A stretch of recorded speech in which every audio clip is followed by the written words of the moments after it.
book, Don't Start the Revolution Without Me, former governor of Minnesota, Jesse Ventura. Your first appearance. How are you? Thank you. I'm doing great. Hi, Alan. Nice to see you. Nice to be here. All I want in politics, now when Republicans are right, I support them. When they're wrong, I fiercely oppose them. I probably disagree with John McCain maybe 35–40% of the time now. When President Bush, who I like a lot, and you don't, when I disagree... I did. I know you did, because you're right. But when he's wrong, I disagree with him. I want everyone to be that honest. I agree with you. Okay, good. Let's start the revolution. There we go. I'm ready. Lower taxes? Yep. Less government intervention in our lives? Yep. Individual responsibility? Yep. Secure our borders? No. Oh, keep them wide open so enemies can come in? No, enemies come in. I don't get the fact that the supposed enemies came in from Canada, so we're fencing off Mexico.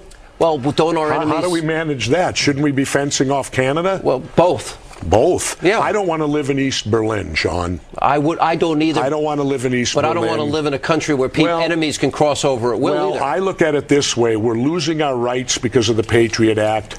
I would rather, and as I say in my book, and I'm so crass to say, give me liberty or give me death. I'm with you. I would rather take my chances with terrorism than to lose my individual rights, which are vanishing every day. You told a story in the book about you and Senator McCain that you would have run with him in 2000 if he left the Republican Party. Yep. If he'd have quit the Republican Party and ran as an independent, I told him I would have joined him. I do not feel that way today. I did. The one thing that I read in the book that I just totally found just alien to me is this idea that you believe in 9/11 conspiracies. That you... Well, let me tell it to you this way. Why is it that when you ask any question about 9/11, you're immediately attacked? I'm not attacking you. You're not, but no, I'm speaking in general. I'm not saying you guys, but I've watched people get attacked. People have their credibility attacked. My problem is I look at it and I go, how can 2 planes knock down 3 buildings? Pretty easy. Those are 747. But there were 3 buildings that went down. Well, there was a lot of fire and there was a lot of damage. Well, first of all, jet fuel blew up at the start. Jet fuel is 4/5. And I don't want to stay on this. I'd rather talk other things. Yeah. But jet fuel is 4/5 kerosene. It doesn't burn hot. So using the analogy that it could melt the metal, then propane burns hotter. So if you turn on your camp stove for 3 hours, shouldn't it melt the grates? But it doesn't, does it? I want to take one issue with... It doesn't. I want to... And I just question... He's going Rosie O'Donnell on me here. And I do... You know, wait a minute. That's Rosie O'Donnell. Well, I know a little bit. How can they fall at the rate of gravity? Look, they fell at the rate of gravity in powder. They blew into powder. But if it were true, a lot of engineers would have come out before that. I want to take issue with one thing. You actually had a talk show for a small period of time. They fired you. No. They took me off the air and paid me for 3 years and bought my silence. You said, talking about Fox and CNN and MSNBC, you said, all the stories come from upstairs. Yeah. Even though the host pretend it's them, people need to understand. Bill O'Reilly, Sean Hannity, and the rest of them, they're not these individual rogues setting their own agendas. These guys will deny it and say they have artistic freedom.